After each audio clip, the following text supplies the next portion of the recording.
The geopolitical landscape of the late 20th century was defined by severe ideological and military friction. Beneath the surface of the Cold War standoff between the US and the USSR, deep fractures divided the opposing blocs themselves. By the 1960s, the world's two largest communist powers, the Soviet Union and the People's Republic of China, had violently split.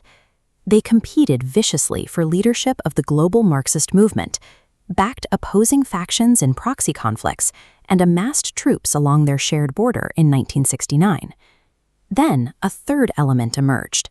In 1979, millions mobilized to establish the Islamic Republic of Iran.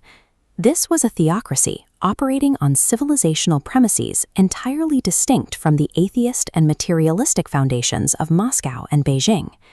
These states actively subverted each other.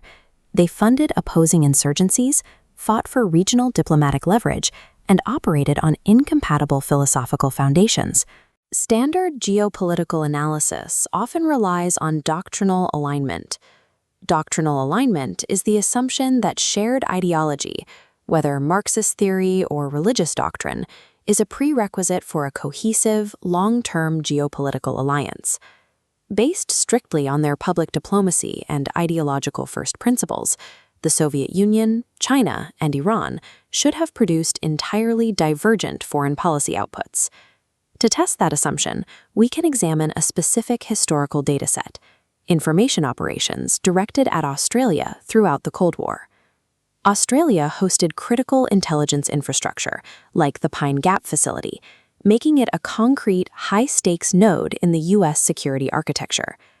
When we analyze the propaganda output from the USSR, the PRC, North Korea, and Iran aimed at Australia, we find a structural anomaly.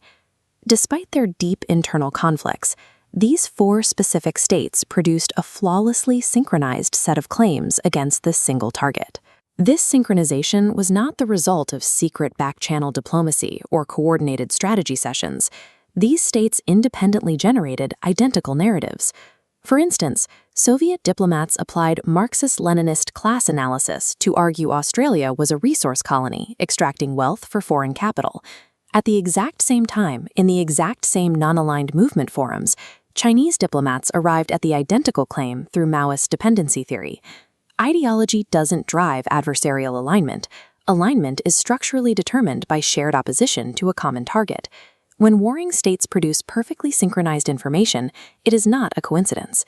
It is a diagnostic signal indicating a deeper, load-bearing system architecture at work beneath the surface of their public bickering. We can map this architecture using 9 specific anti-Australian propaganda archetypes. These are the recurring distortion patterns manufactured and deployed by adversarial states for strategic purposes. This chart shows national participation by archetype: USSR, PRC, North Korea, and Iran, across 9 distinct claims. Look at the overlap. In 8 of 9 categories, both the USSR and PRC independently produced the exact same claims, despite the Sino-Soviet split. Archetype 2 achieved near-complete convergence across all 4 states, utilizing the White Australia policy as a genuine historical anchor. The only exception is Archetype 6, the naive soldier. The USSR used this domestically. The PRC column remains entirely blank. This absence confirms the rule. The Maoist ideological grammar simply had no register for sympathizing with an enemy soldier. They did not broadcast it because they could not theoretically justify it. This dynamic illustrates a married couple principle. Actors who bicker over tactics but share a foundational definition of the enemy will always reconverge. The shared target is more binding than the tactical dispute. States only reproduce the specific archetypes that their internal ideological grammar can justify. The consistency of the output proves that the information alignment is driven by structural necessity, not by shared doctrine. The propagation mechanism that drives this synchronized alignment is known as the Carrion Call. A hostile claim about a shared target functions as an acoustic ping, sending a signal pulse outward to disconnected actors. They don't need to share language or relations. They rebroadcast the claim to pre-justify internal goals, locking onto the target. North Korea provides the clearest example of how this mechanism operates in a geopolitical network. Aside from one archetype generated from direct combat experience in the Korean War, Pyongyang functioned as a pure amplifier, rebroadcasting Soviet and Chinese framing verbatim. North Korea maintained this verbatim amplification, even while aggressively playing Moscow and Beijing against each other for diplomatic and material leverage. When actors who publicly threaten each other consistently repeat identical claims about a third party, the claim itself is just noise. The shared target is the true cohesion mechanism. To understand why a shared target creates such powerful cohesion, we have to look at the underlying social physics of system architecture. We can measure this using a concept called Posigravity. It acts as the structural equivalent of gravity, operating within a systemic value field to pull actors in a specific direction. Systems handle this force in one of two ways. The first is an optimistic system. An optimistic system coheres around a shared positive goal. This creates a positive gradient. The system generates its own intrinsic forward momentum, rolling steadily downward toward a defined destination, independent of any external adversary. In this state, an anti-ideal or an enemy serves purely as a navigational warning, a marker of where not to go. It is a tool for course correction, not the destination itself. The second architectural model is the hostile system. It coheres exclusively around a shared enemy. The slope violently shifts. The system doesn't move toward a goal. It accelerates rapidly away from a target.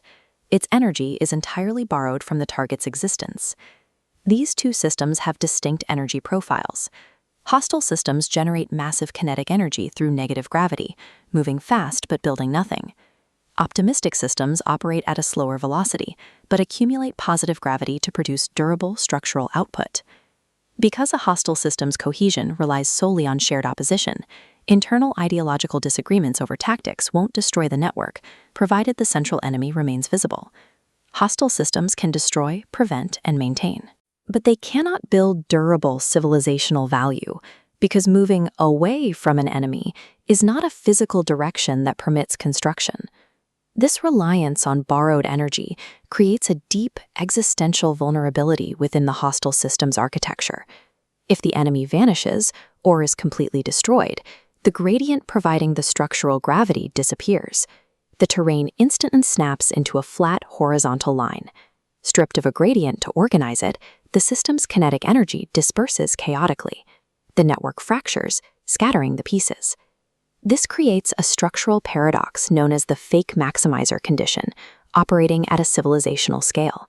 A fake Maximiser is a system that claims to want its enemy's destruction, but whose actual survival requires the problem to remain unsolved.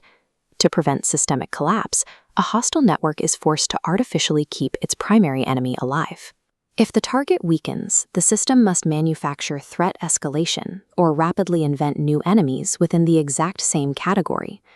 The dissolution of Soviet bloc solidarity after the Cold War provides the historical proof. Once the shared threat of Western capitalism lost its immediate unifying credibility, the cohesion mechanism failed and the bloc dismantled itself. The ultimate unstated goal of a hostile system is never total victory. It is the perpetual containment of an essential enemy to justify its own continued existence. We can use this framework as a diagnostic tool, known as the Convergence test, to evaluate any modern alliance, institution, or geopolitical movement. The foundational question for the analyst is simple. What is actually producing the structural cohesion of the group? If removing the shared enemy would cause the system to dissolve into competing factions, its identity is purely negative. You are observing a hostile system. Conversely, if the network maintains its structural integrity and forward momentum, even in the total absence of an adversary, you have identified an optimistic system. In modern information environments, the first audible proof of a hostile gradient activating is the Carrion Call, when multiple, uncoordinated actors suddenly broadcast the identical claim against the same target. Mapping those responders reveals the true, hidden boundaries of the hostile network. The diplomatic record shows us what states want us to see. The propaganda record shows us what they require to survive. Because propaganda maps a system's deepest structural necessities, it remains the most reliable indicator of true geopolitical alignment.